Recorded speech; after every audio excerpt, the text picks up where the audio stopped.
Pour continuer à faire des vidéos, j'ai besoin de votre soutien. Commentez, likez et abonnez-vous à ma chaîne. Merci à tous.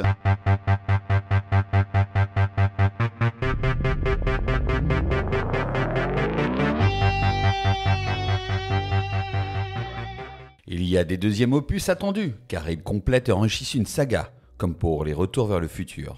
Et d'autres conspués parfois de façon injuste, en raison de leur filiation avec un classique du cinéma, comme l'excellent 2010 qui poursuivait le récit spatial et métaphysique de Kubrick. Je souhaitais mettre en lumière un excellent thriller, Psychose 2, qui ne fut pas forcément bien reçu par la critique, qui ne supportait pas qu'Universal ait fait une suite au chef-d'œuvre d'Hitchcock. Ce deuxième opus des aventures de Norman Bates met en scène notre psychopathe préféré. 22 ans après une mémorable scène de douche, séquence dont le second volet reprend les images en introduction, comme pour mieux l'évacuer et s'en détacher. Assez habilement, le long métrage va opérer la transition entre ses propres images et celles d'Hitchcock grâce à un passage du noir et blanc à la couleur sur un plan de la demeure des Bates. Nous découvrons ensuite un Norman vieilli dans un tribunal qui est déclaré guéri et obtient une remise de peine qui l'autorise à sortir après plus de 20 ans passés en institution psychiatrique. C'est à ce moment que surgit Lila Loomis, la sœur de l'amant de Marion. Alors Marion, c'est la jeune femme conçue au début du long métrage d'Hitchcock. Lila Loomis demande son maintien en prison au regard des horreurs qu'il a perpétrées. Peine perdue. Bates est libre et revient à son hôtel. Il est alors engagé dans un snack où il rencontrera Marie, une fille qui semble au premier abord un peu paumée et pour laquelle il se prend d'affection.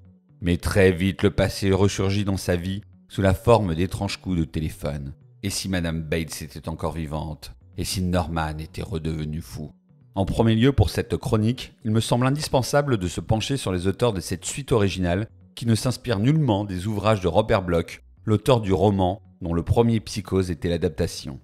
On retrouve à la réalisation Richard Franklin. Richard Bruce, quand il fit quelques petites grivoiseries au début de sa carrière, qui s'est fait connaître à l'international avec l'excellent thriller surnaturel Patrick, qui avait obtenu le Grand Prix au Festival international du film fantastique d'Avoriaz 1979. Pas forcément le plus grand réalisateur du monde, mais tout de même un solide artisan, dont la composition des plans dans Psychose 2 est remarquable.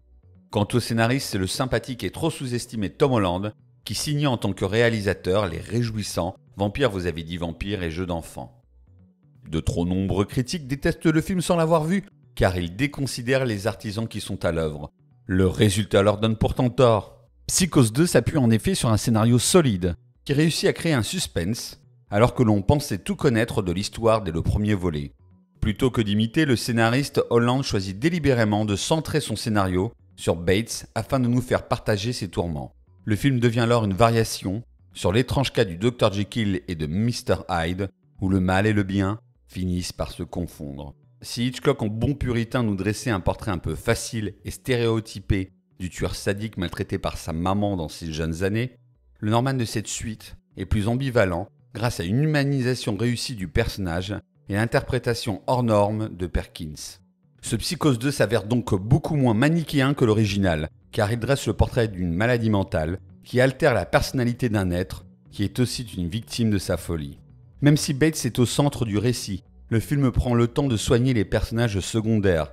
Ils sont tous très bien interprétés. On retrouve ainsi Vera Miles du premier Psychose dans le rôle de Loomis, et joue un rôle essentiel dans une histoire où tout le monde ment et manipule l'autre. Si Holland dresse un portrait peu reluisant de l'humanité, il réussit dans le même temps à proposer une variation assez touchante de la Belle et la Bête, à travers la relation entre la jeune Marie et Bates.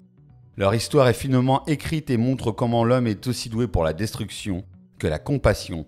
En dehors d'un retournement final un peu facile, qu'on imagine téléguidé par les studios, le scénario est un modèle du genre. Dans la construction du second acte, où l'intrigue se révèle, mériterait d'être étudié en cours d'écriture.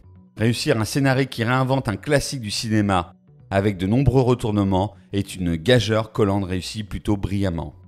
Le film est également une réussite formelle, grâce à la mise en scène d'une grande rigueur de Richard Franklin.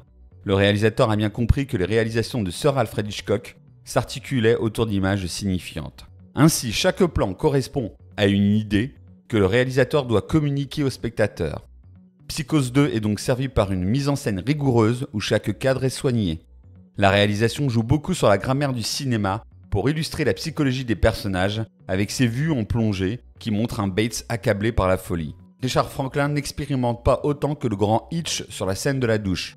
mais sa réalisation n'est jamais ridicule face à son glorieux modèle. Enfin, j'évoquerai la musique de Jerry Goldsmith, qui arrive à imposer son style par rapport à la partition assez mémorable de Bernard Herrmann. Une musique plus intime à l'image d'un film qui traite avant tout de la perte des repères psychologiques d'un homme devenu fou dans une société malade. Vous l'avez compris, ce Psychose 2 est un film beaucoup plus réussi que sa réputation le laisse entendre. Son seul crime, mais pas des moindres, fut d'être la suite d'un chef-d'œuvre du cinéma. Un film étonnant que je vous invite à découvrir ou à redécouvrir et qui m'avait marqué lors de ma première vision, alors que j'étais convaincu que c'était impossible de faire une suite réussie à Psychose. Bon film.